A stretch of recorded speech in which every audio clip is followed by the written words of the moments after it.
Hello. So today I'm going to be talking about the next book I'm reading, which is Politics UK, which is by multiple authors. And this book goes into the politics of the United Kingdom. I've been really interested in studying UK politics for some time, actually, especially since it's quite similar in some respects to American politics, and a little more understandable, some of the terms at least, and some of the concepts are more easy for me to grapple with, being an American. And today I'm going to start with chapter 5. The first 4 just provides context, and I'd rather just go straight into the meat and bones of the politics. So, I'm actually going to give a little summary on this chapter, and then I'll go into my analysis afterward. And for saving time, you can always just skip going straight to my analysis.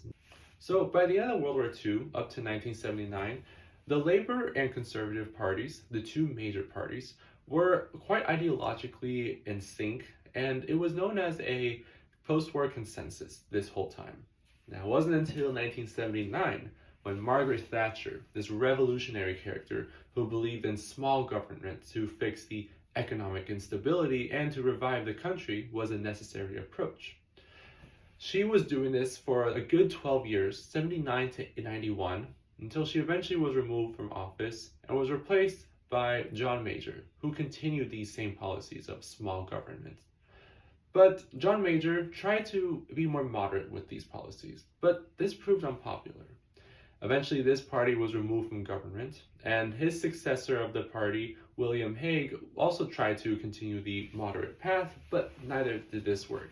Instead, what happened was a response from the far right in a common sense revolution that was trying to pursue a more right-wing path for the party. And the party became known around this time as the so-called Nasty Party, which was because many Britons were no longer feeling that the party was too considerate and was in a way almost a negative concept, some of their beliefs in putting the economy before government, and even in a way seeing inequality for the sake of growth. And also, most Britons at this time when Blair was in power were becoming more centrist, slightly to the left. David Cameron eventually came in, though, as a moderate, trying to rid the party of this exclusionary rhetoric that the party was becoming known for, and even trying to tame the growing Euroscepticism that was coming up. He didn't reduce government in the wake of the 2008 crisis when he took government in 2010, because this was not the most popular response from both the people of the country, from both Britons and the party itself.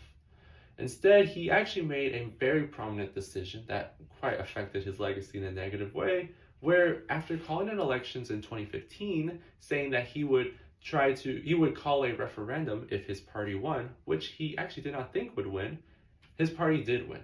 And because of this, he had to call a referendum. And from this referendum, the referendum to remove the UK from the European Union succeeded. And although that was not his policy, and even though he called this election with his party support, this was a loss for him in that way. Eventually, he left the power, and Theresa May came in, trying to continue Cameron's legacy, but having to deal with the fact that Brexit means Brexit, as she said. But this was not that popular, and her centrism was no match to the more popular far-right Boris Johnson, who came in. Now, Johnson was elected to get Brexit done by rallying up the anti-institutional sentiment again. Now, Johnson, when in power, also did return to a more Macmillan of the early post-war consensus Conservative Party One Nation approach, including which was an approach that saw that the government would have to be a part of the country. And this was because of the COVID-19 response, where we saw massive expenditures in government in his time. Questions on the viability of how to pay for these massive efforts arose, but many, even conservatives, were okay with the spending. So this is perhaps in some way why when Truss came in and tried to reintroduce the Thatcherite economics as a way of trying to understand what we can do, how to deal with this much spending in recent years, that eventually her leave in only 44 days only show that this was not the direction that the Conservative Party was going to win by anymore. Sunak's managerial position following her instead tamed the economic concerns that arose from her time, and his remove from office in 2024 actually showed that there was just an irritation with the Tories and the status quo in a way. Also, let's go back to now the labor side of this time. In the post-war consensus, labor also faced criticism for not fulfilling its original socialist goal that they followed initially under Karl Marx. But by the time Margaret Thatcher came into power, labor had a serious self-reflection as to which direction they would take now. Neil Kinnock, one of the leaders of the party, has said that the party needed to be more realistic and move to the center, which, because of Thatcher's more rightward orientation, meant moving slightly to the right for Labour.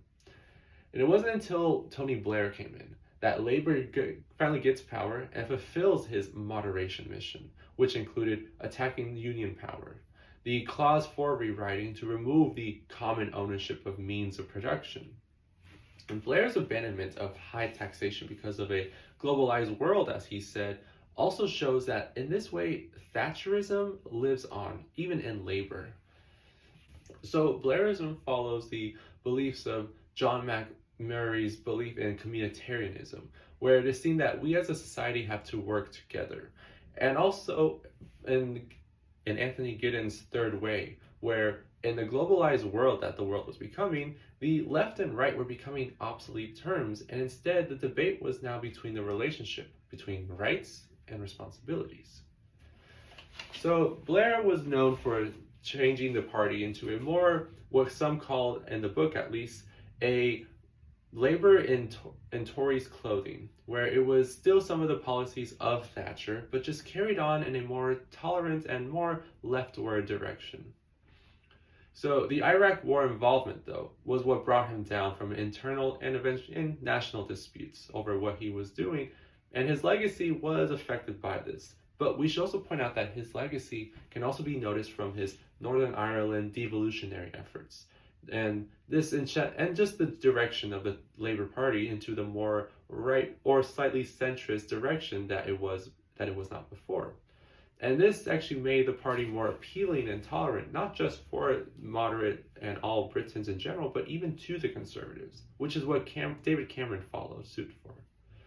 So Gordon Brown tried to reintroduce Keynesian politics in the midst of the 2008 crisis, with support from the Conservatives at first, but this eventually faltered, and eventually Jeremy Corbyn takes power by 2015, and he's known for his populist socialist revival rhetoric. And this is controversial at the time and seen as out of touch with most at the time. Losing in the 20-teens his popularity, eventually Keir Starmer takes the role, and he is seen as a more moderate solution than compared to Jeremy Corbyn to lead the party. Now, having control of the party now has given Starmer a better image, and especially with Corbyn not being a part of the party's main ranks, shows that there is a more centrist goal that Starmer and the Labour Party are going for. By 2024, Starmer's win with the stability message, especially following Tories' fatigue and incompetence for so many years, eventually sees success. And Starmer, to this day, a year in, is not seen too much as a transformative figure, and if anything, is being seen as another managerial figure, as John Major or even Theresa May were in the past. But we should also this chapter also went into third parties briefly, and also into how the Liberal Democrats, who were a party that were never left nor right, were trying to navigate how they could get power, which finally succeeded in 2010. But they didn't succeed in getting their own goals necessarily as much as just being in government. And trying to find itself has also been a difficult process, where they've had far-right leaders, including Kennedy, and also far-left policies, including the return to EU, both showing not really effective policies for Britons to get behind them.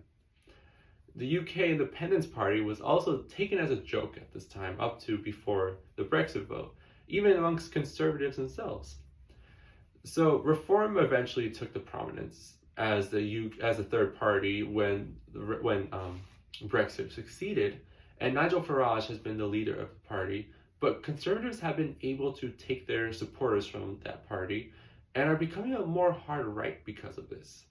Now, Brexit showed that beyond the Labour and Conservative, there has been a more prominent urban-rural divide, or even just the left behind versus the advancement sentiment that have been the main markers, at least for the Brexit vote, and might be affecting British politics right now. I want to start by going into one of the prominent points of the Conservative Manifesto that sees inequality as a necessary driver of economic growth, especially highlighted after Thatcher's time as Prime Minister. This can be seen as morally unsettling, yet it's difficult to dismiss though. Set aside the political argument that has seen this policy result in the growing cleavage between the wealthy and the working, and let's see this as a conflict where it is between those without power are driven to attain it, and those with power are driven to maintain it. This argument seems to be based on the belief that life is essentially unfair, and that in order to succeed in life, whatever that means for the individual, one must do what they can for their own benefit, i.e. the belief that every man for themselves. This belief is based off of the notion that the world is no naturally favorable place, a concept which both Conservative and Labour parties believe in some respects, with the first believing that it's more that humans are the flawed ones, and the latter that it is our environment which is flawed. Throughout history, we can point to the fact that progress, which in this context I refer to as the creation of the early dwellings and the development of agriculture, was not given to us without the necessary struggle and effort for these projects and advances, i.e. the difficult development of making secure dams was made to improve the livelihood of civilizations. To some degree, all these were necessary challenges we faced in order to progress to where we are today, in what is almost by today's consensus seen as a better off world than the hunter-gatherers. Therefore, when we see this argument as an apolitical belief, and that challenge is necessary to grow because this is just what has been the historically repeated pattern of successful development, we can understand why Thatcher's belief that we should not stop our people from facing challenges derives from this school of thought, even if this involves poverty and inequality. Now, this is not to say that the given argument and connection that I made to Thatcherite economics is therefore legitimized in my eyes entirely, but it is to show that it is a sound argument as to why inequality as a result of neoliberalism, or to use the word Thatcher used to downplay inequality, incentives, is a necessary aspect for economic growth. We can say this is a morally reprehensible belief and have valid reasons to say so. But this comes down to the meat and bones of politics, which is that politics tends to result in uncomfortable outcomes. My next point looks into the relationship between moderates and the right within the Conservative Party. So, John Major and David Cameron's efforts to transition the Conservative Party to become more moderate, alongside Cameron's successor Theresa May, proved ineffective to their goals of moderating the party, and instead seem to have fueled radicalism.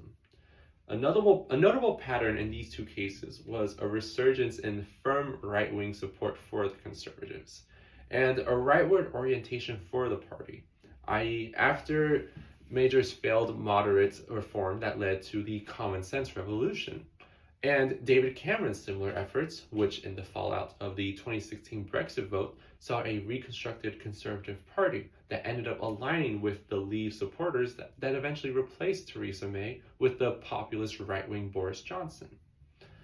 I think there is a necessary relationship to recognize here, in that moderation since the time of Thatcher is no longer as feasibly popular to the Conservatives, and to some extent Labour as well, as it used to be during the post-war consensus.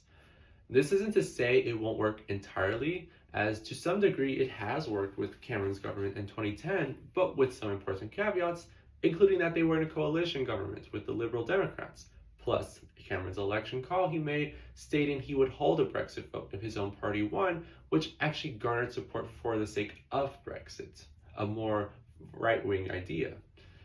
I don't think moderate policies and candidates will therefore never be appealing again, because it does have appeal, as has recently been seen with Starmer in the 2024 elections against the Conservative Party the UK was growing fatigued with at the time.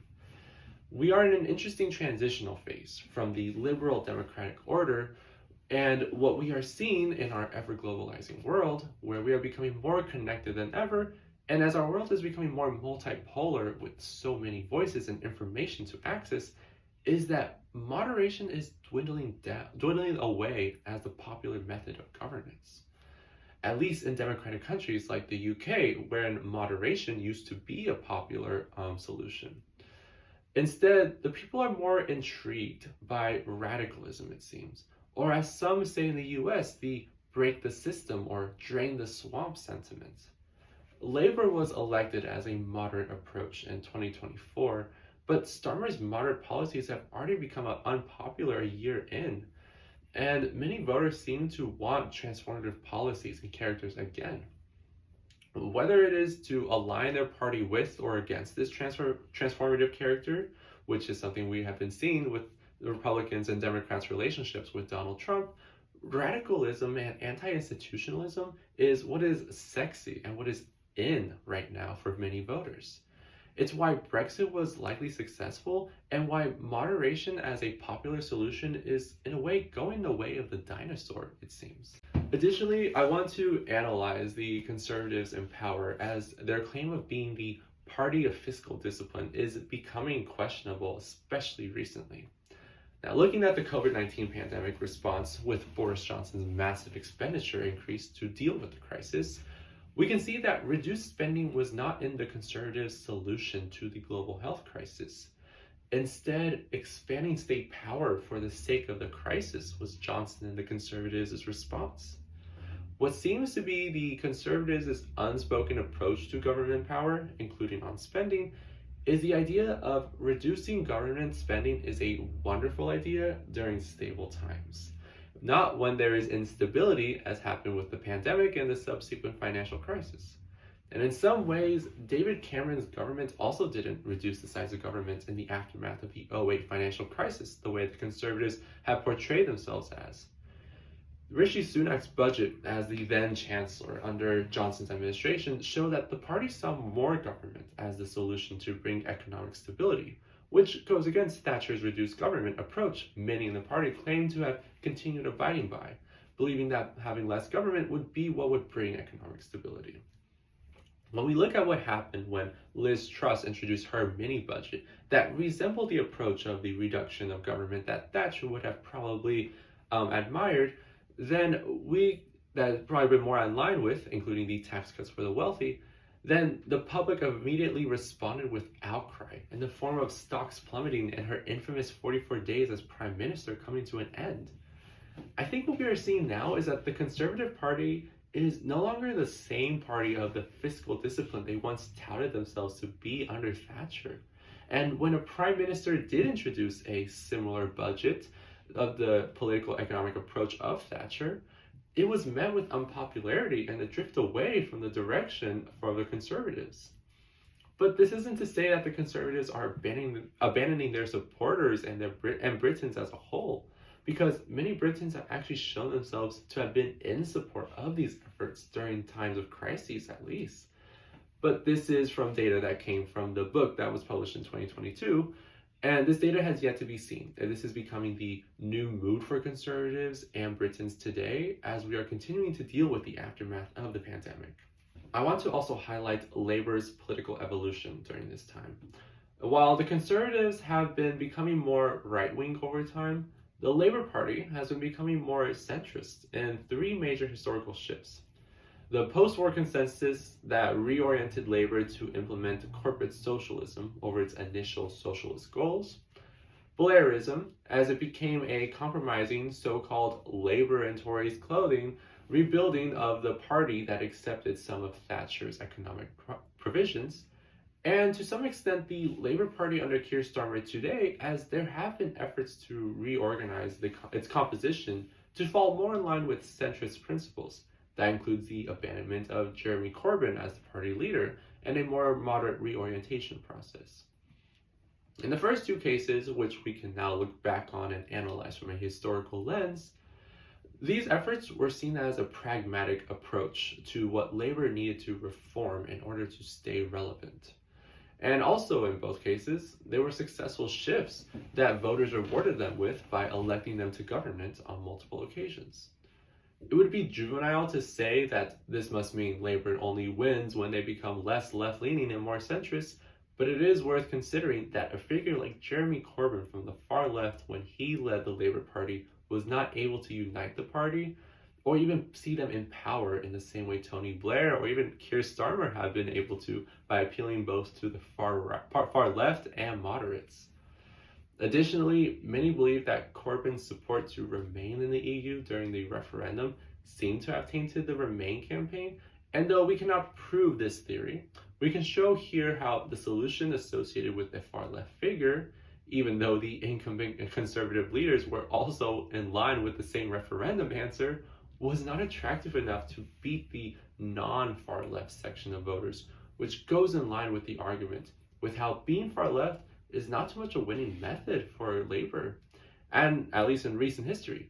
And as to whether we are witnessing the third political shift of Labour becoming more compromising and shifting to the center has yet to be seen, but we do see this theory playing out in some respects, i.e. Starmer's disinterest in rejoining the EU entirely. Therefore, the far left has not had the same wins as compared to the moderates, or even the right, as I circle back to the point of the Conservatives' rightward reorganizational efforts, which I believe provides context to how Labour seems to have won in recent history, and for the far left to grapple with this historical pattern. The last point I want to highlight is the power of third parties in the British context. And although there is essentially a de facto two-party system between Conservatives and Labour, the third parties are no negligible force that has surely been proven with the last couple of decades. And what third parties as a whole represent is a third option to the dual hegemony of political parties, and in recent times as a force that goes against institutions. Now let's recall that Brexit was not a move that came from the Conservatives, since the leader of the party at the time of the vote campaigned against it. And although the UKIP nor Reform UK today are in government, they have definitely made wins, with the most obvious being Brexit itself. And in the Conservatives' response in shifting from their original aloofness to Brexiters and the UKIP to them now trying to get voters from Reform UK and other third parties to support them by absorbing their concerns. And in this way, third parties, but more specifically Reform UK, is winning a multifaceted war between traditional institutions of a two-party system against the popular demands of tearing away from this institutional practice. And when we analyze Brexit's campaign as a move to fix the loss of sovereignty from EU integration that up to the point both parties seem to have embraced, if not tolerate, we can determine that the feelings of national loss are no negligible force in politics, and instead played highly in favor of Brexit.